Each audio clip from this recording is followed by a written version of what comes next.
जय श्री कृष्ण। आइए आज हम सुनते हैं भक्त प्रहलाद की रोचक कहानी। यदि आप हमारे चैनल पर नए हैं तो कृपया चैनल को सब्सक्राइब करें, लाइक करें, शेयर करें और कमेंट करके हमें ये जरूर बताएं कि आपको ये चैनल कैसा लगता है। सनकादिक ऋषियों के श्राप के कारण भगवान विष्णु के पार्षद जय और विजय को दैत्य योनि में जन्म लेना पड़ा था। महर्षि कश्यप की पत्नी और दक्ष पुत्री दिति के गर्भ से दो महान पराक्रमी बालकों का जन्म हुआ। इनमें से बड़े का नाम हिरण्यकश्यप और छोटे का नाम हिरण्याक्ष था। एक समय की बात है, हिरण्याक्ष ने पृथ्वी को रसातल में ले जाकर छिपा दिया। तब भगवान विष्णु ने वाराह अवतार लेकर पृथ्वी की रक्षा के लिए हिरण्याक्ष का वध किया। अपने भाई हिरण्याक्ष के वध से दुखी होकर हिरण्यकश्यप ने देवताओं को प्रजा पर अत्याचार करने की आज्ञा देकर स्वयं महेंद्राचल पर्वत पर ब्रह्मा जी की तपस्या के लिए चल दिया। हिरण्यकश्यप के राज्य को राजा भीम देखकर देवताओं ने उस पर आक्रमण कर दिया। सभी दैत्य युद्ध में पराजित हुए और पाताल लोक को भाग गए।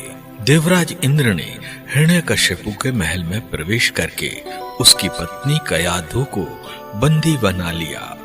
उस समय कयाधु गर्भवती थी, इसलिए इंद्र उसे साथ लेकर अमरावती की ओर जाने लगे। रास्ते में उनकी देवर्षि नारद से भेंट हो गई। नारद जी ने पूछा, देवराज इसे कहां ले जा रहे हो?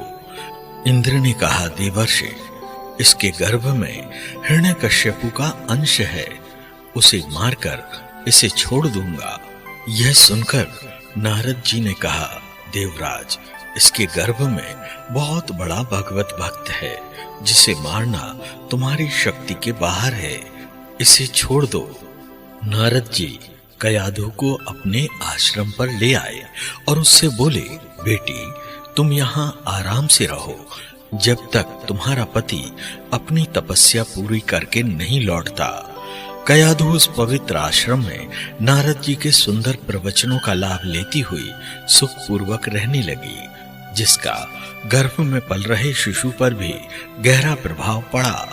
और समय आने पर कयाधु ने एक पुत्र को जन्म दिया, जिसका नाम प्रहलाद रखा गया। हिरण्यकश्यप ने अपनी तपस्या से ब्रह्मा जी को प्रसन्न किया। ब्रह्मा जी प्रकट हुए और कहा कि मांगो जो मांगना है। यह सुनकर हिरण्यकश्यप ने अपनी आंखें खोली और ब्रह्मा जी को अपने समक्ष खड़ा देखकर कहा, प्रभु मुझे केवल यही वर चाहिए कि मैं न दिन में मरूं, न रात को, न अंदर न बाहर, न कोई हथियार काट सके, न आग जला सके, न ही मैं पानी में डूब कर मरूं, सदैव जीवित रहूं।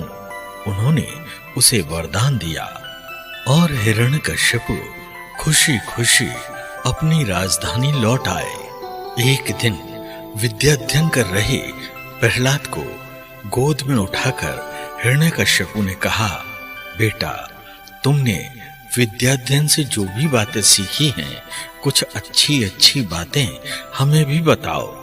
तब प्रहलाद बोले, पिताजी मैंने अब तक जो कुछ सीखा है उसका सारांश आपको सुनाता हूँ। समस्त कारणों के कारण तथा जगत के स्थिति और अंतकर्ता उन श्री हरि को मैं प्रणाम करता हूँ। यह सुनकर दैत्यराज हिरण्यकश्यप के नेत्र क्रोध से लाल हो उठे। हिरण्यकश्यप बोला, बेटा प्रहलाद बताओ तुमको यह शिक्षा किसने दी? प्रहलाद बोले, पिताजी हृदय में स्थित भगवान विष्णु ही तो संपूर्ण जगत के उपदेशक हैं, उनको छोड़कर और कौन किसी को कुछ सिखा सकता है? हिरण्यकश्यप बोला, अरे मूर्ख, जिस विष्णु का तू स्तुति कर रहा है वह मेरे सामने कौन है? मेरे रहते हुए और कौन परमेश्वर कहा जा सकता है? फिर भी तू मौत के मुंह में जाने की इच्छा से बार बार ऐसा बक रहा है। ऐसा कहकर हिरण्यकश्यपु ने प्रहलाद को अनेक प्रकार से समझाया, पर प्रहलाद के मन से श्री हरि के प्रति भक्ति और श्रद्धा भाव को कम नहीं कर पाया। तब अत्यंत क्रोधित होकर हिरण्यकश्यपु ने अपने सेवकों से कहा, अरे यह बड़ा दुरात्मा है, इसको मार डालो। अब इसके जीने से कोई लाभ नहीं, क्योंकि यह शत्रु प्रेमी तो अपने ही कुल का नाश करने वाला हो गया है। हिरण्यकश्यपु की आज्ञा पाकर उसके सैनिकों ने प्रहलाद को अनेक प्रकार से मारने की चेष्टा की, पर उनके सभी प्रयास श्री हरि की कृपा से असफल हो जाते थे। उन सैनिकों ने प्रहलाद पर अनेक प्रकार के अस्त्र शस्त्रों से आघात किए, पर प्रहलाद को कुछ नहीं हुआ। उन्होंने प्रहलाद के हाथ पैर बांधकर समुद्र में डाल दिया और प्रहलाद फिर भी बच गए। उन सब ने प्रहलाद को अनेकों विषैले सांपों से डसवाया और पर्वत शिखर से गिराया, पर भगवत कृपा से प्रहलाद को कुछ नहीं हुआ। रसोइयों के द्वारा विष मिला हुआ भोजन देने पर प्रहलाद उसे भी पचा गए। फिर हिरण्यकश्यपु ने अपनी बहन होलिका की मदद ली। वह एक दुष्ट प्रकृति की राक्षसी थी। उसे ब्रह्मा जी द्वारा वरदान प्राप्त था कि आग उसे जला नहीं सकती। फिर होलिका भक्त प्रहलाद को गोद में लेकर आग में बैठ गई, लेकिन भगवत कृपा से होलिका जल गई और भक्त प्रहलाद बच गए।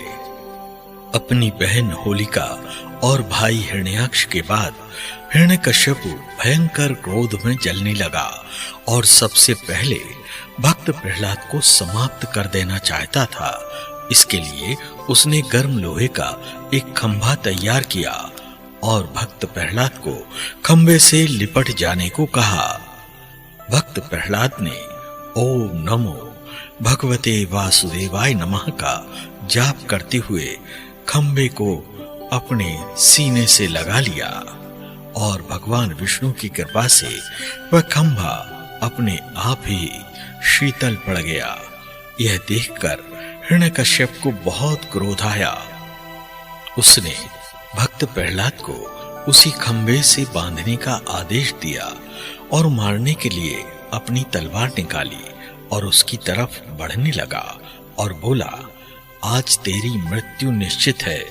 अगर तेरा भगवान इस खंभे में है तो उससे कहे कि वह तेरी रक्षा करने आ जाए।